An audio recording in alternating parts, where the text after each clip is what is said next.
ஏற்பாடு இல்லைங்க. ஒரு எதிர்கட்சி தலைவர் வந்து பாத்தீங்கன்னா கூட்டணி கட்சியுடைய ஒரு சட்டமன்ற உறுப்பினர் ஏற்படுத்தி பேசுறாரு. அதுக்கு வந்து பாத்தீங்கன்னா அதுக்கு வந்து அந்த துறையுடைய அமைச்சர் வந்து அது பரிசீலனை செய்யப்படும் தான் சொன்னார். ஏன் அந்த பரிசீலனை செய்யும் போது கடைசி அதாவது சட்டப்பேரவை கூட்டத்தில் தான் பேசணுமா? அப்ப கடைசி சட்டப்பேரவை கூட்டத்தில் பேசினாதான் அதுக்கு நிதி ஒதுக்க முடியாது, அதை வந்து பாசிபிள் கிடையாது, தேர்தல் அறிவிச்சிருவாங்க. நான் என்ன பண்றது சொல்லி மக்கள்கிட்ட ஏமாற்றி வாக்கு பெறுவதற்காகவா? ஏன் இந்த 4 ஆண்டுகளுக்கு முன்பு அதை வந்து அவங்க செய்திருக்க கூடாதா?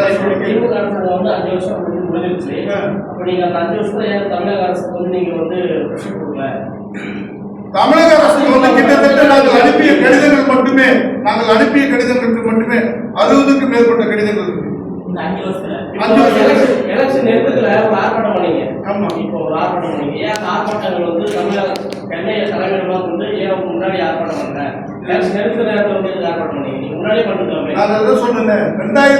அதாவது ஆட்சி அமைத்த உடனே கோரிக்கைகளை கொடுத்து நிறைவேற்றாத 2023 வெள்ளூர் கோட்டத்தில் ஆர்ப்பாட்டம் பண்ணோம், சென்னையில பண்ணோம்.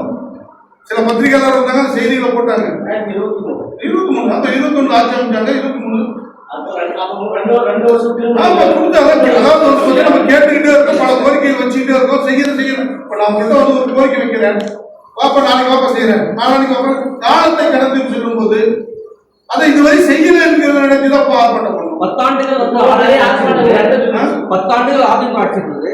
அப்பதான் அந்த கோரிக்கைகளுக்கு நீங்க மறுச்சு இருக்கியா இல்ல அதுக்கான இப்பதான் 10 ஆண்டுகள் நீங்க சொல்றது கேள்வி கரெக்ட் தான். 10 ஆண்டுகளுக்கு முன்பு வந்து பாத்தீங்கன்னா 2016 தான் டிசம்பர் மாதம் 25ஆம் தேதி தான் எங்களுடைய சங்கத்தை ஆரம்பிச்சோம்.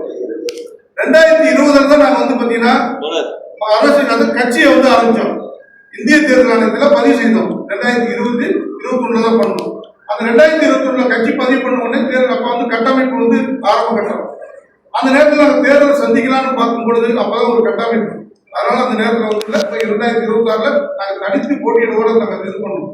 ஏன்னா எங்களுடைய கோரிக்கைகளை ஏற்று, அதாவது நாங்கள் வந்து 2021 கொடுத்த வாக்குறுதியை உடனே ஏற்று கடைசி நேரத்தில் தான் ஆதரவு கொடுத்தோம். உடனே ஏற்று தேர்தல் அறிக்கை வச்சாங்க. அதற்கு உண்டான வாக்குறுதிகளை சில இடத்துல கொடுத்தாங்க. அப்போ வந்து பாத்தீங்கன்னா பாரதிய ஜனதா கட்சி கூட்டணி. அப்ப பாரதிய ஜனதா கட்சி கூட்டணி இருக்கும் பொழுது எங்களுக்கு அண்டை மாநிலங்களில் பாரதிய ஜனதா கட்சி ஆளக்கூடிய மாநிலங்கள்ல எங்களுடைய சமுதாயத்திற்கு பிரதிநிதித்துவம் கொடுத்திருக்காங்க. கர்நாடகாவில் பாருங்க, பாரதிய ஜனதா ஆட்சியில் அரவிந்த் லிம்பாவளி அமைச்சராக கொடுத்திருக்காங்க. இது ஆந்திராவில் பாருங்க, கோயல் வெல்ஃபேர் போர்டு வாரியம் போட்டு மல்லி சீனிவாசன் அவருடைய ஒய்ஃப் வந்து பாத்தீங்கன்னா அவர் வாரியத்தினுடைய பிரசிடண்டா போட்டிருக்காங்க. ஏன் இந்த தமிழ்நாட்டில் வந்து பாத்தீங்கன்னா இந்த மக்களுக்கான, அதாவது இந்த மக்கள் மட்டும் இல்ல, இன்னும் எங்களை போன்ற பல்வேறு மக்கள், ஒடுக்கப்பட்ட மக்கள், இன்னும் முன்னுக்கு வராத மக்கள் இருக்காங்க. ஏன்னா இவங்க கொடுக்கிற இலவசங்களை பார்த்து மயங்கி ஓட்டு போடணும்னா இவங்களுக்கு என்ன இருக்கணும்? வறுமை இருக்குது. அப்ப இந்த மக்கள் வறுமையில் இருந்தால் மட்டுமே இந்த மக்களுடைய வாக்குகளை பெற முடியும். ஏன்னா அதிகாரம் படைத்தவர்கள், அதாவது அறிவியல் பூர்வமாக சிந்திக்கக்கூடியவர்கள், பட்டம் படித்தவர்கள், இவர்கள் எல்லாம் விவரம் தெரியும். எது நல்லது, இந்த இலவசம் கொடுக்குறாங்க, இது எங்க இருந்து கொடுக்குறாங்க, இது எப்படி கொடுக்குறாங்க அப்படின்னு அவங்க ஆய்வு பண்ணுவாங்க. இந்த பாமர் மக்கள் வருதா, கொடுத்தாங்களா, வாக்கு போட்டோமா, இப்படிங்கிற எண்ணத்தோடு தான் போவாங்க. அப்ப யாரும் ஏமாற்ற முடியும்னு இவங்க நினைச்சிட்டு இருக்காங்க. இந்த பாமர மக்கள் தான் ஏமாற்றம் நினைச்சிட்டு இருக்காங்க. அந்த பாமர மக்கள் தான் ஏமாறுவாங்க நினைச்சிட்டு இருக்காங்க. அதனால வந்து பாத்தீங்கன்னா இனியும் ஏமாறு இந்த நாங்க வீடு வீடாக எடுத்து போய் சொல்லுவோம். வீடு வீடாக திட்டத்தினையாக அமர்ந்து நாங்க எடுத்து சொல்லுவோம். நீங்க கரண்ட் பில் எப்படி கட்டுறீங்க, இப்ப எவ்வளவு கட்டுறீங்க, நீங்க கேஸ் சிலிண்டர் எவ்வளவு வாங்குறீங்க, இப்ப எவ்வளவு வாங்குறீங்க, பெட்ரோல் எவ்வளவு இருக்குது, இது எவ்வளவு வாங்குறீங்க. இது வந்து திமுக தேர்தலில் வாக்குறுதியில் பாத்தீங்கன்னா டீசல் விலை, பெட்ரோல் விலை குறைக்கப்படும் சொன்னாங்க. அது எவ்வளவு குறைச்சாங்க. இது எல்லாமே நாங்க வந்து பாத்தீங்கன்னா மக்கள்கிட்ட கொண்டு போய் சேர்ந்து, இதனால உங்களுக்கு என்ன நன்மை, நீங்க 1000 ரூபாய் 2000 ரூபாய் வாங்கி போட்டு உங்க வாக்க விற்கிறீங்க, வித்துட்டீங்கன்னா உங்களுக்கு இதனால என்ன நன்மை தீமை என்பது நாங்க வீடு வீடா உட்கார்ந்து பேசுறதுக்கு பிரச்சார குழு நாங்க ரெடி பண்ணுவோம்.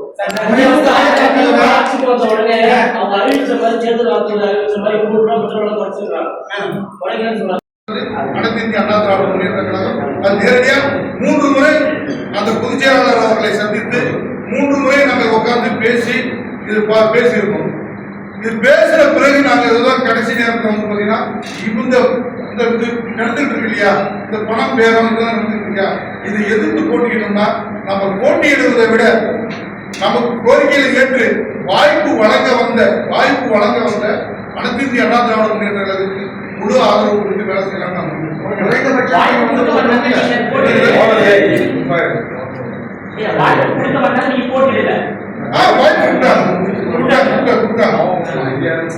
வாய்ப்பு கொடுத்தாங்க.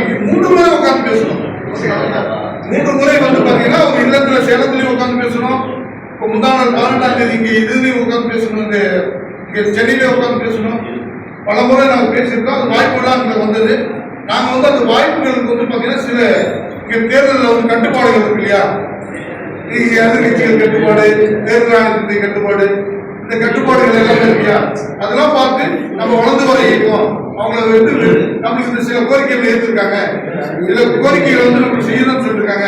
அந்த வாரியத்தில் வந்து பாத்தீங்கன்னா பிரதமர் தர சொல்லியிருக்காங்க, இந்த வாரியம் அமைக்கப்படும் சொல்லியிருக்காங்க.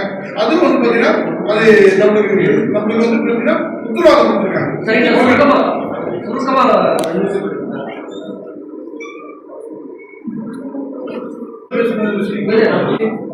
வீரபோயர் இளைஞர் பேரவை சார்பாக 2026 சட்டமன்ற தேர்தலுக்கு 234 தொகுதிகளிலும் அனைத்து இந்திய அண்ணா திராவிட முன்னேற்ற கழக தலைமையிலான தேசிய ஜனநாயக கூட்டணிக்கு எங்களுடைய முழு ஆதரவினை தெரிவித்திருக்கின்றோம் என்பதை பத்திரிகையாளர் இந்த சந்திப்பின் வாயிலாக நான் தெரிவித்துக் கொள்கிறேன்.